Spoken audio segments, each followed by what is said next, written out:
Are you overwhelmed? Whether it's home, your life, your family, kids, stick around. I've got some tips for you.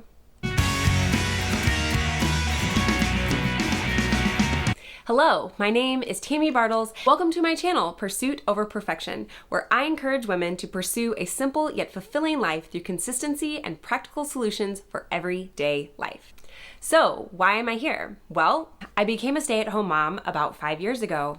I had quit my job and we moved across country for my husband's job. I was a corporate mom turned stay-at-home mom turned work-at-home mom, and I was overwhelmed all the time. I never pictured my life as a stay-at-home mom, and I didn't even know what that looked like.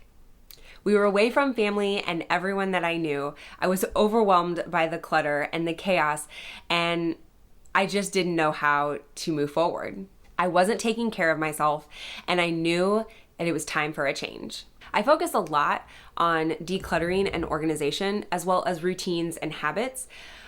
But I deal with anxiety, and so I will talk a lot about my mental and emotional health and how my spiritual and physical health ties right into that. We're going to start by talking about overwhelm. I feel like overwhelm is something that so many moms just use it all the time. I'm so overwhelmed. Everything's so overwhelming. And it's so true. We are so bombarded with so many things all day, every day. I'm willing to bet that if you're watching this video that you have probably said the word overwhelm or felt overwhelmed at least once in the last day or two. So I'm going to talk about 5 things that we can do to kind of not let that overwhelm stop us dead in our tracks and get into that frozen state that I used to always get stuck in. I still get stuck in every once in a while, but I have my tips and tools in order to move me forward. So first and foremost is you have to recognize the problem. So you're feeling overwhelmed and you don't know where to start, but what is actually the problem? The first step is to look around and see what is causing you the stress. Is it the dishes in the sink? Is it the toys on the floor? Is it the clothes all over in your closet that you don't have room to hang them up?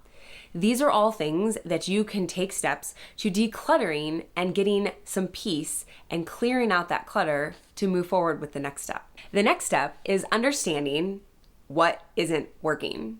So as I mentioned, the dishes in the sink, maybe it's the toys on the floor, maybe it's the clothes in the closet.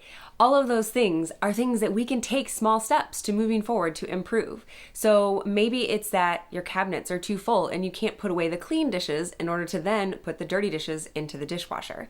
And those are some steps that you can take. The same rule applies for toys and clothing. And oftentimes when we see what isn't working, it's really that we're recognizing there isn't even a routine in process. Which takes us to number 3, baby steps. Baby steps is all about creating those small routines that are going to help you move forward and making those small steps in clearing that clutter of the dishes, of the toys, of whatever it is in your home or life that's causing you that stress. So for instance, the cups. Maybe it comes down to you taking a look at some of your cabinets and really checking out and seeing when is the last time you've used some of those cups. I mean, if you're running the dishwasher or washing your dishes every day, which is something we'll talk about, then it's something that you don't need 30 cups. If you have 5 people in your home, and even if they eat all 3 meals at home, that's 15 cups. So if you have 30, you could cut that inventory down by half. Now, I understand. Some of you are probably already thinking, she wants me to just get rid of cups? No, that's not the idea. The idea is just to understand what is necessary and what can you scale back so that you can live a simpler life. We as Americans so often feel like we're needing more, that more is better. But really, my motto is less is more. And it's just understanding that we aren't going to run out of things. We can live a life with fulfillment with less items. If you love a cup so much and it's been sitting in the cabinet for months, why not move it to the front? Why not get rid of the ones that you don't like and then actually use the ones you enjoy? it all comes back to even your clothes. So many times we have closets packed full, and it's just a matter of recognizing what are the things that you love and what are the things that you actually are using on a regular basis. Those are what is going to help you to simplify and yet have fulfillment. I will remind you that this is not something that's going to be linear. We're going to see new problems that pop up, and we're going to have to recognize what that problem is, and we're going to have to create those new baby steps all over again. But this is something that is cyclical and that we can always improve upon. Baby steps are always what's going to help, and something small is better than nothing. The key thing that I like to share is that it's all about moving forward in small steps. Having that firm foundation in one routine or habit is really what's going to make that solid so that you can move on to build upon. Now, this is where step 4 comes in, and that the accountability comes into play. So if you're struggling with having something, that's where having a partner or somebody to check in on, or just to even post and say, like, this is where I've made it today and I'm going to keep going.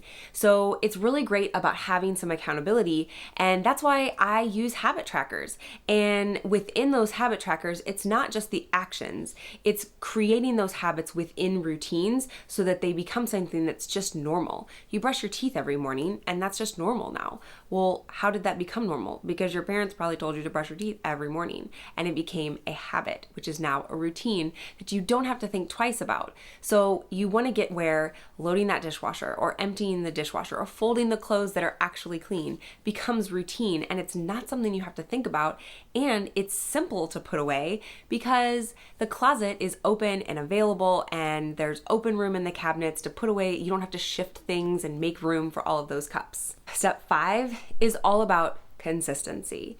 It's about making sure that you just continue to reevaluate and improve upon what those baby steps, what those routines, and what those habits are. I understand that it can be frustrating, that this isn't something that's going to happen overnight. So many times people just want the quick fix. And I'm sorry to tell you, there really isn't one. It takes time and dedication for you to really move forward. And when you have that partner that is working on it with you, you really can conquer anything. So are you ready to get out from underneath the overwhelm? Are you ready to take that next step forward? Are you ready to be able to simplify your life and take those next steps? Send me a message, comment down below. I'd love to help you figure out what is that first baby step that you could take. I have a habit tracker in the link in the description, and I would love for you to check it out and be able to use it to not only be able to build some foundation, but then create some consistency so you can move forward with those next steps. I hope this has been useful, and I hope that this has been a benefit to you to be able to break down and what is actually causing the overwhelm in your life. Maybe it's something that you can peel back, or maybe it's something you may add into your life. But whatever it is, I hope that you can share this with a friend that might be useful. I would love for you to like and subscribe to my channel, and don't forget to just keep pursuing peace over perfection. Have a blessed day. Blah, blah, blah, blah, blah.